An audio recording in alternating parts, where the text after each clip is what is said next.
So, in the last lecture, we talked about Kant's claim that only the good will is unconditionally good. So, now we have to come to how do we define the goodwill? Because you might agree with Kant. You might think, okay, Kant, you've convinced me only the goodwill is unconditionally good, but you might not define the goodwill in the way that Kant does. And I'll actually say, we'll talk about Aristotle later in the semester. Aristotle doesn't talk about this. He doesn't have the same discussion Kant does. But I think Aristotle would agree with practically everything Kant says about the importance of a goodwill, but he would define the goodwill in a radically different way than Kant does.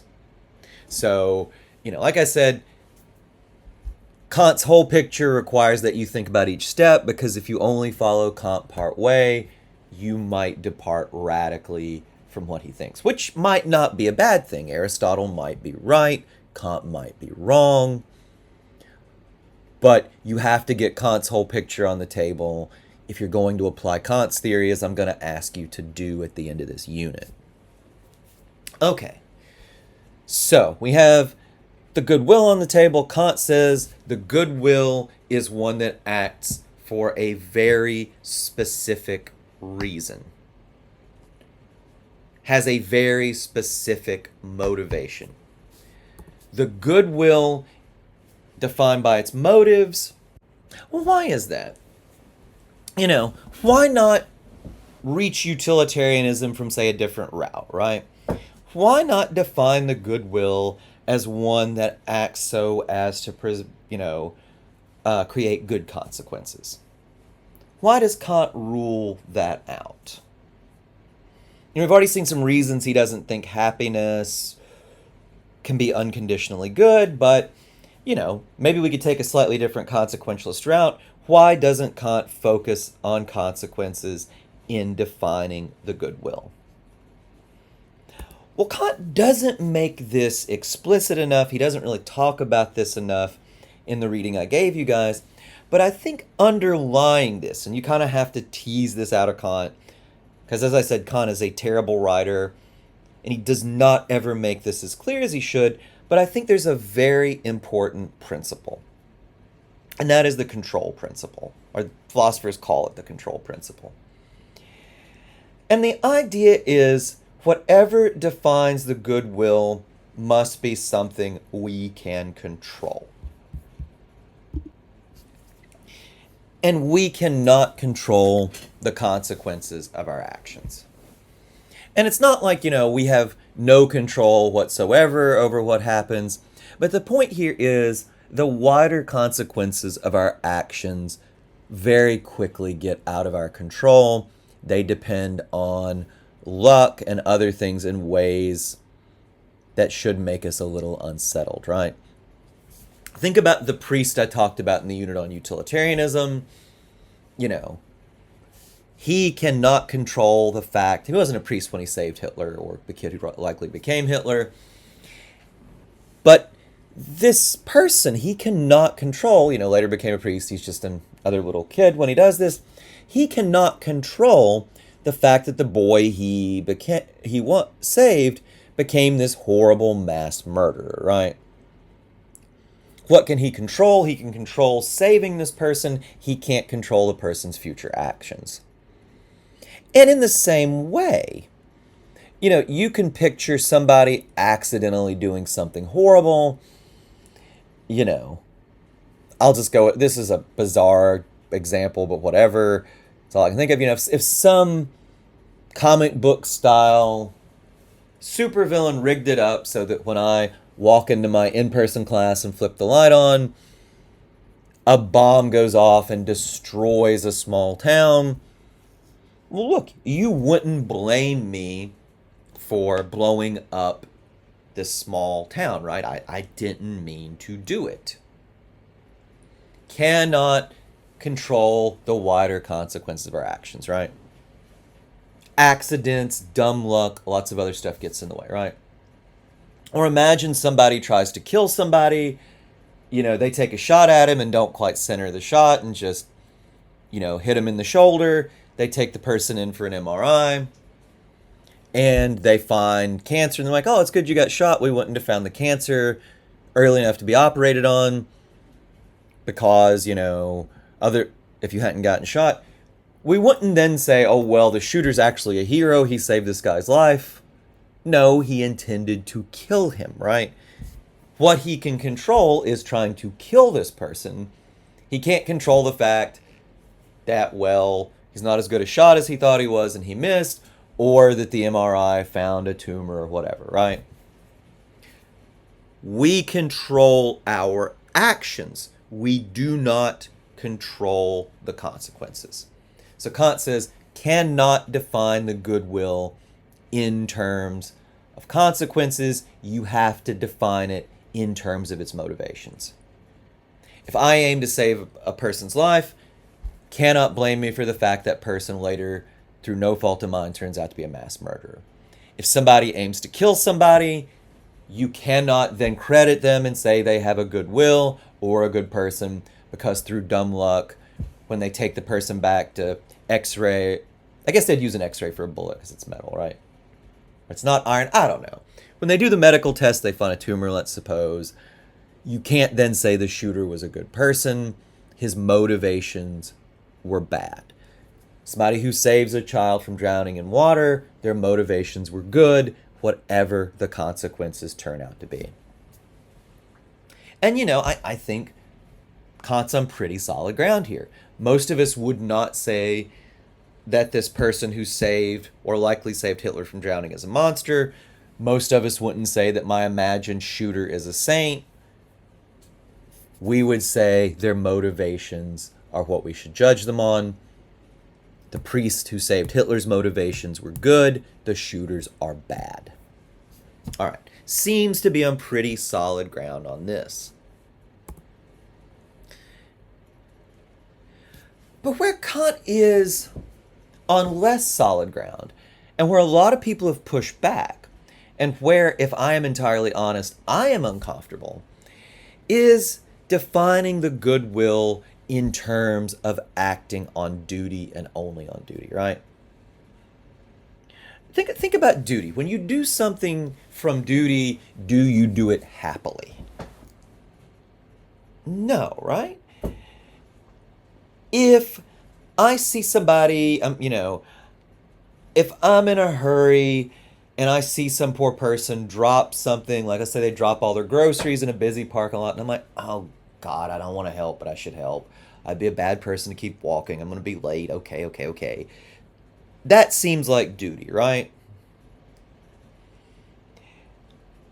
On the other hand, if I'm like, oh, I'm glad to be able to help, I'd want someone to help me if I were in trouble. It's good to be able to be of service to other people. That doesn't really seem like acting from duty, but it actually seems like it might be better, right? Why define the goodwill in terms of duty, especially because duty looks kind of grudging, right? Why not define it in terms of feeling the right way? Not just doing it because it's your duty, but wanting to help another person and being happy to be able to help them. This seems commonsensical, right? And a lot of religions, they won't speak of the goodwill in quite the way Kant does. But when they will offer their own definitions of the goodwill, I don't think we'd be like really distorting them to put them in this language. And when they do, they will define the goodwill in terms of feeling the right things, feeling the right emotions, and acting on them, right? Judaism and Christianity, for instance, will say, among other things, you should love your neighbor as yourself. The goodwill loves its neighbor and acts from this sort of love, right? Look, I'm not a Buddhist, so I don't know Buddhism as well. So if I'm getting this wrong, let me know. But to the extent I understand Buddhism, it says have compassion for other living things. The Buddhist would say the person who has a good will feels compassion for other suffering creatures and acts from that compassion. Why reject that and say that we should act from this feeling of duty? Wouldn't it be better to say, love your neighbor as yourself, than to like do your duty towards your neighbor, right?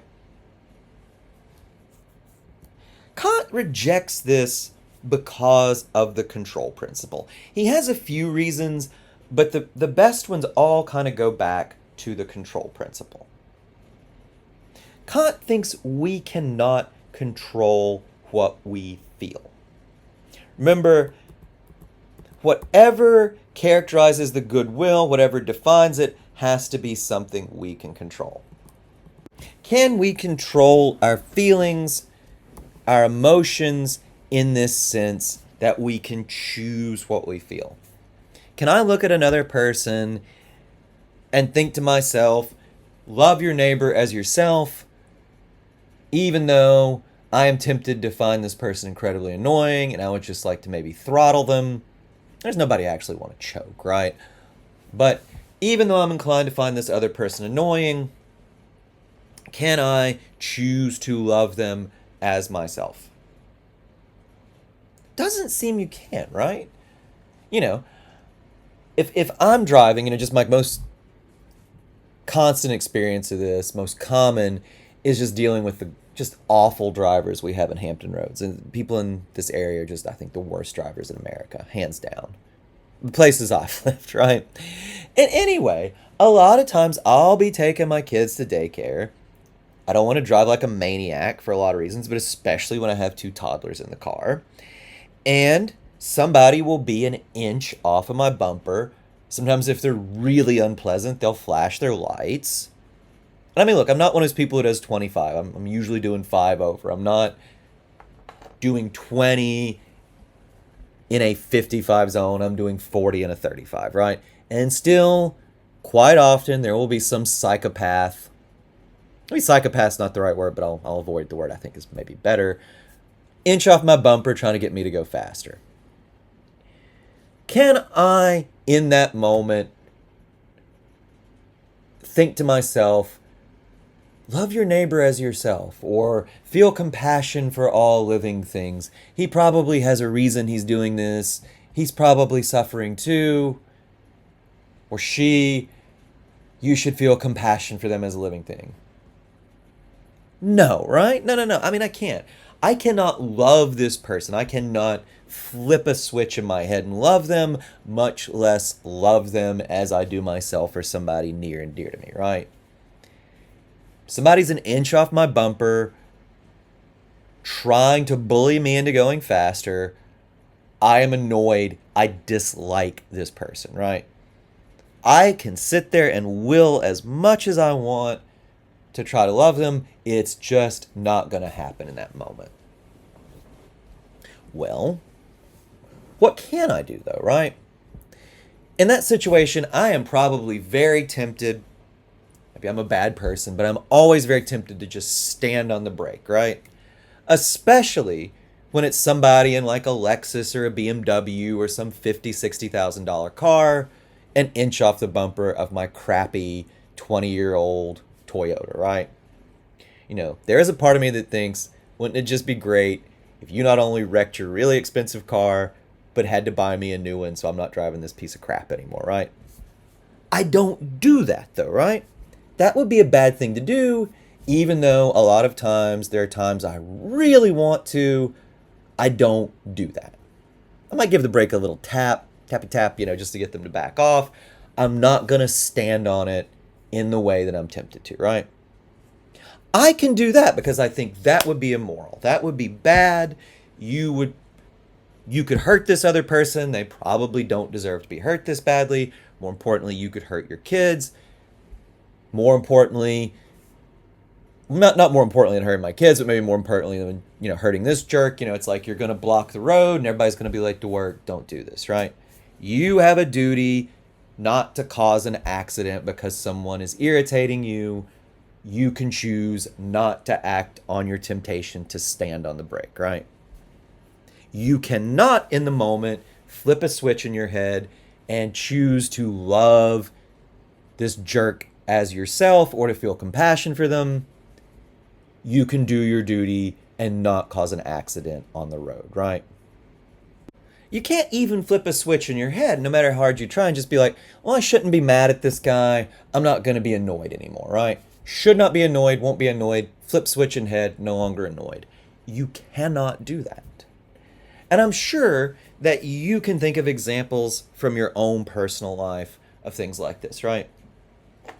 If you hate somebody at work because they are the most annoying person ever, you can't look at it and be like, you know, it's not productive to be annoyed by Jimmy. I'm not going to be annoyed by Jimmy anymore.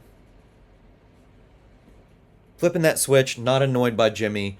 Flip this other switch, love Jimmy as myself. You just, Kant would say, and I think he's right, you cannot control your feelings in that way.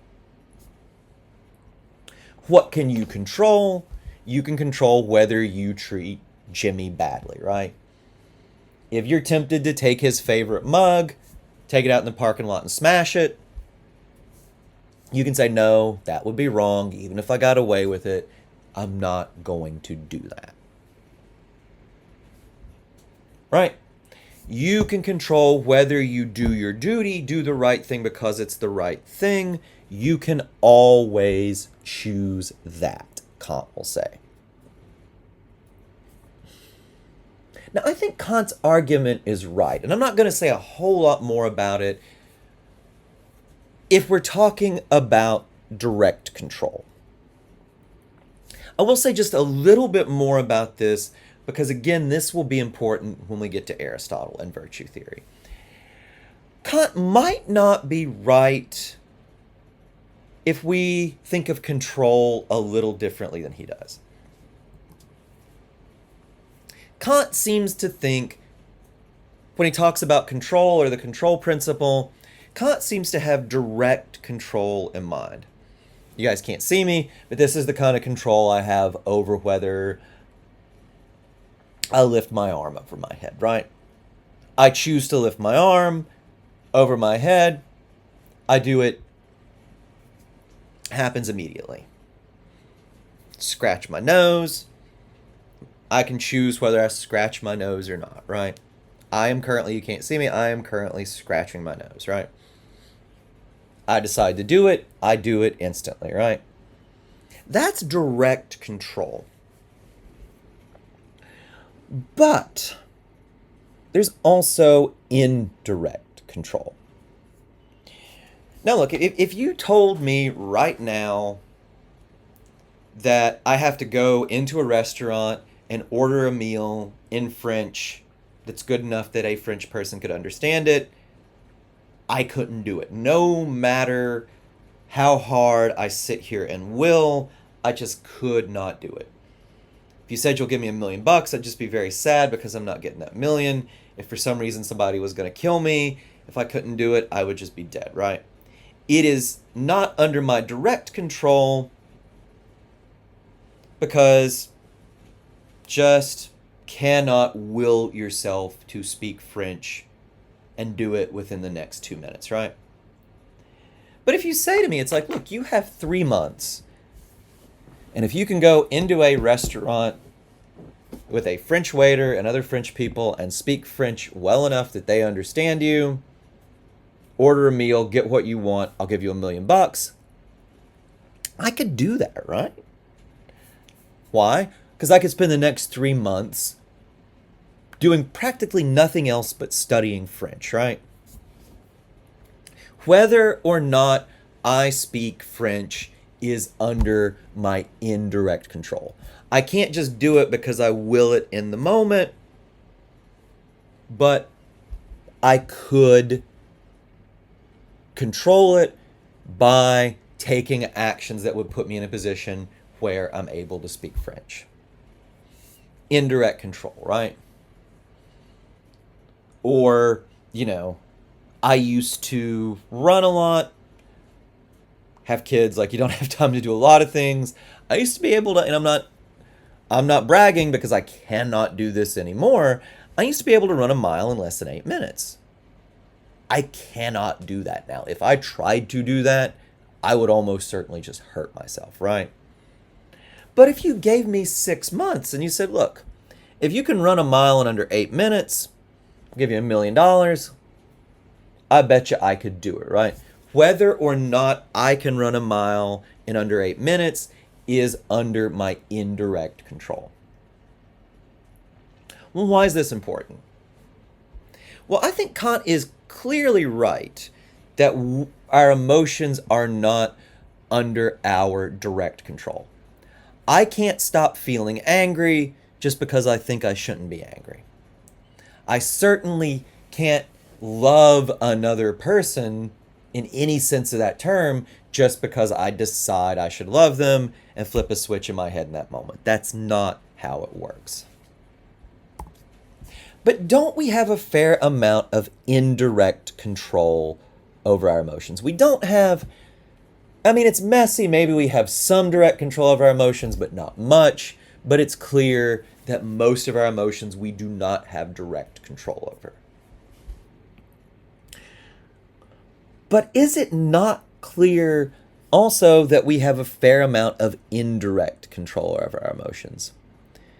In the same way that I can learn French, can't I teach myself, can't I train myself to be the kind of person who does not get angry so easily? I can't flip a switch in my head and not be mad at this jerk who's 6 inches off my bumper this morning, but can't I work over it over time and become the kind of person who is not mad when this happens again? I cannot love somebody or feel compassion in this moment because I feel like I should. Is it so clear I can't make myself into the kind of person who feels those things? We'll come back to this. Aristotle will disagree with Kant. He will think that when we talk about a good will or a good person, the emotions play an incredibly important role, and he will focus a lot on this indirect control. I'm going to put this aside for now. We will come back to it. I'm going to just finish putting Kant's theory on the table. So we've made 2 steps. We've said, okay, goodwill is what's important. The goodwill is defined by duty. Now we have to figure out what duty is. And that's what we will start doing in the next lecture.